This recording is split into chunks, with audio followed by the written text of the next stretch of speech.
जय हो विष्णु भगवान की। मैं 15 अध्ययन का गीता पाठ कर रही हूँ। अगर कोई गलती हो जाए तो क्षमा करना।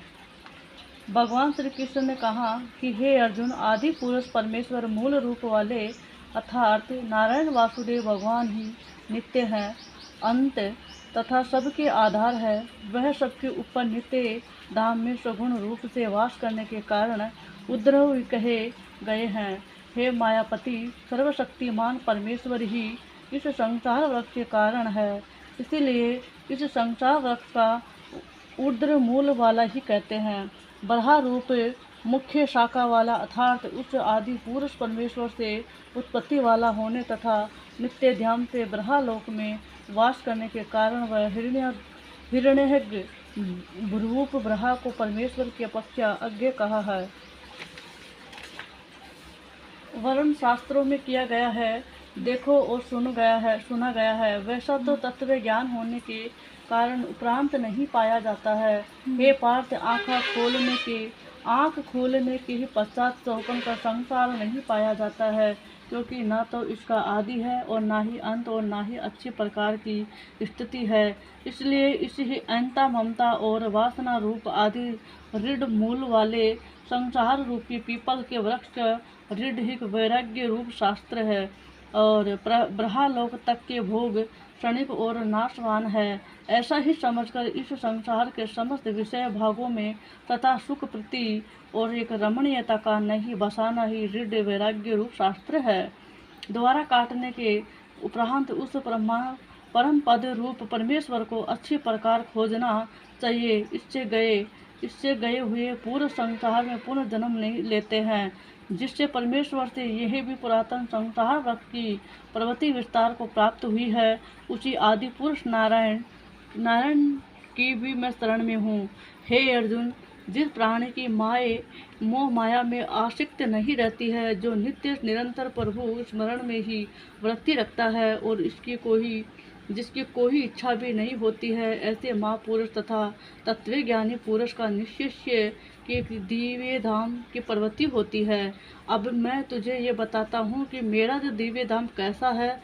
उस ही दिव्य धाम के प्रकाश की तुलना हजारों करोड़ों सूर्य के प्रकाश में भी नहीं की जा सकती है।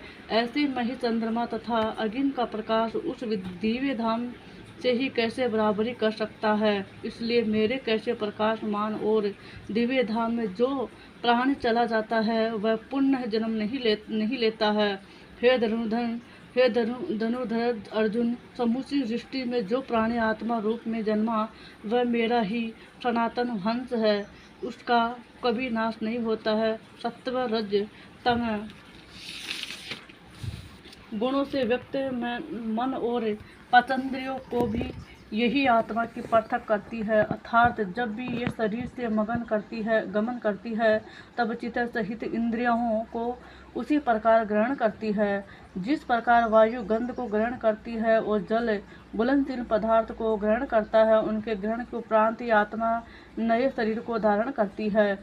जब तक आत्मा शरीर में प्रवेश नहीं करती है, वही शरीर मिट्टी के समान रहता है। जब तक शरीर में आत्मा है, वह अपने शरीर के अंगों नाक, कान, जीभ, त्वचा का अनुभव तथा मन के द्वारा विषयों का भोग करता है। परंतु अज्ञानी अथवा ज्ञान रहित प्राणी शरीर में स्थित इस आत्मा को नहीं जान पाते।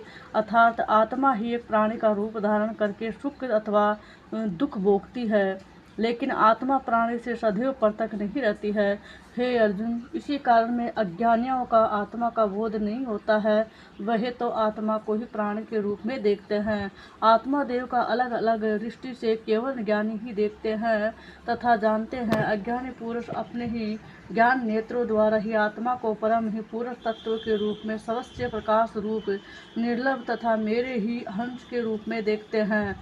आत्मा ही ज्ञान की प्राप्ति के लिए नित्य योगाभ्यास की भी आवश्यकता होती है। परंतु जो अज्ञानी है, ज्ञान के मर्म को नहीं समझते हैं, जिनका मन विषय भागों में लिप्त है और जिनके लिए विषय विलास ही सब कुछ ही है, ऐसे प्राणी अभ्यास के द्वारा ही आत्मा ज्ञान एवं उसका लाभ प्राप्त नहीं कर सकते हैं। उनका अभ्यास भी मिथ्या है। क्योंकि ये आत्मा ज्ञान के लिए ही अभ्यास आवश्यक करते हैं, लेकिन उनका मन और चित्त त्रिगुणी माया में ही उलझा है। मैं ही एक संपूर्ण सृष्टि के द्वारा धारण करने वाला और मैं ही एक पालन करता हूँ। कल्प के ही प्रारंभ से मनुष्य, जीव, पशु, पक्षी आदि जितने भी जीव जंतु हुए हैं, सबका एक रचयिता मैं ही हूँ।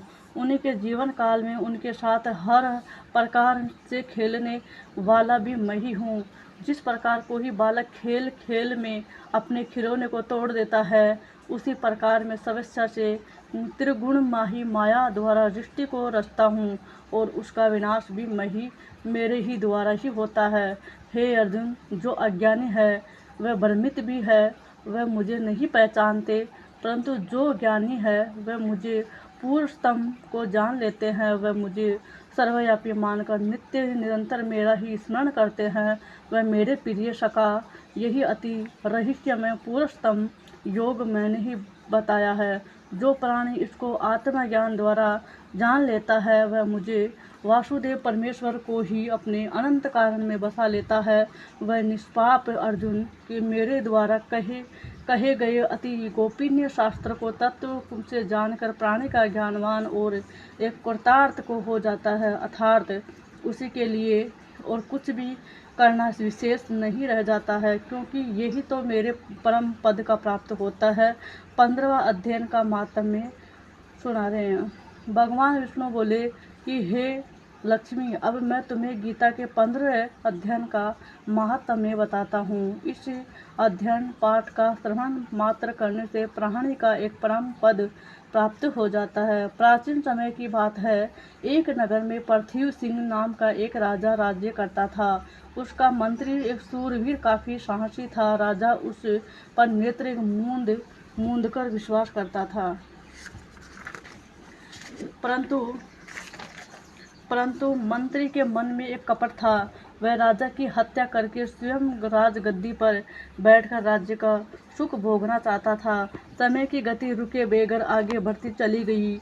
इसी बीच मंत्री राज्य को हड़पने और राजा की हत्या करने के एक मनसूबे बनाता रहा। एक दिन मंत्री ने देखा कि ये राजा बेसुध सोया हुआ है। उसके रक्षक की गहरी निद्रा में आगोश में समाया हुए हैं।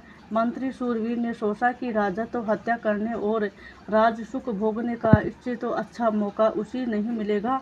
मंत्री ने उसी ही समय राजा पृथ्वी सिंह, उसके रक्षकों और या हितैषियों की हत्या कर डाली।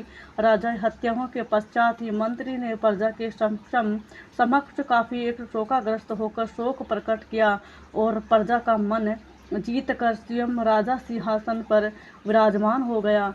सूरवीर को राज्य करते हुए बहुत ही समय बीत गया और एक दिन वह भी मर गया।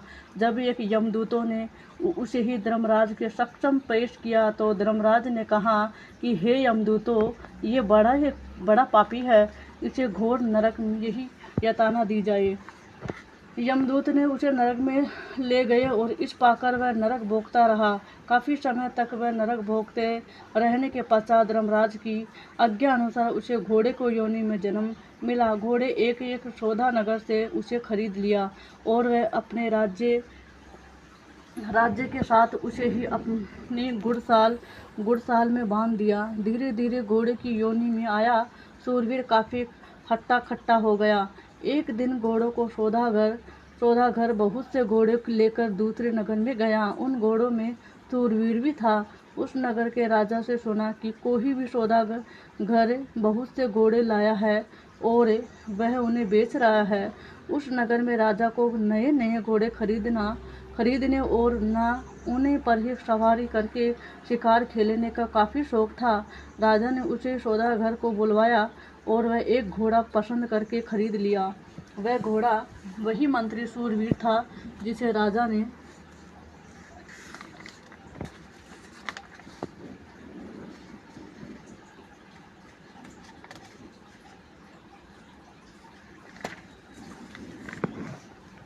खरीदा था। जब राजा ने उस घोड़े पर हाथ फेरा तो उसने राजा की ओर देखकर मुँह फेर लिया। यही देखकर राजा आश्चर्य में पड़ गया कि ये सोचने लगा कि ये घोड़े ने मुझे देखकर मुँह क्यों फेर लिया, क्योंकि क्या ये इससे पहले भी इसने मुझे कहीं देखा है। तरह तरह के विचार राजा के मन में उठने लगे। काफ़ी सोचने विचारने के बाद भी राजा ने एक योग्य पंडित को बुलवाया और उससे पूछा कि हे ब्राह्मण देव, हमने जो घोड़ा अभी अभी खरीदा है उसने तो हमारे चेहरे की ओर देखते ही अपना मुँह फेर लिया। इसका तो क्या कारण हो सकता है। पंडित ने राजा से कहा कि हे राजन, इसे घोड़े ने ऐसा करके ही प्रणाम किया है। राजा पंडित के जवाब से संतुष्ट नहीं हुआ, लेकिन इसी विषय को लेकर ही उसने पंडित के साथ किसी भी प्रकार का तर्क वितर्क नहीं किया। कुछ दिनों बाद राजा उसी घोड़े पर सवार होकर शिकार खेलने लग गया। राजा शिकार खेलते खेलते जंगल में काफ़ी दूर तक निकल गया। पहले राजा तीर से शिकार करता था, लेकिन उस दिन वह अपने ही शिकार को हाथों से पकड़कर मरने लगा। जो जो जो उस दिन शिकार में काफ़ी आनंद आया और वह काफ़ी प्रसन्न भी था। शिकार खेलते खेलते जब दोपहर हो गई तो राजा को प्यास लगी। उसे ही प्यास ही सबसे जल से भरा एक तालाब दिखाई दिया। उसी तालाब के तट पर वह एक साधु ही कुटिया भी था। राजा वही अपने घोड़े से उतारा और घोड़े को एक रस्से के बांधकर साधु ही कुटिया में चला गया। उसने कुटिया में जाकर देखा कि साधु अपने पुत्र को गीता के 15वां अध्याय का पाठ याद करा रहा था।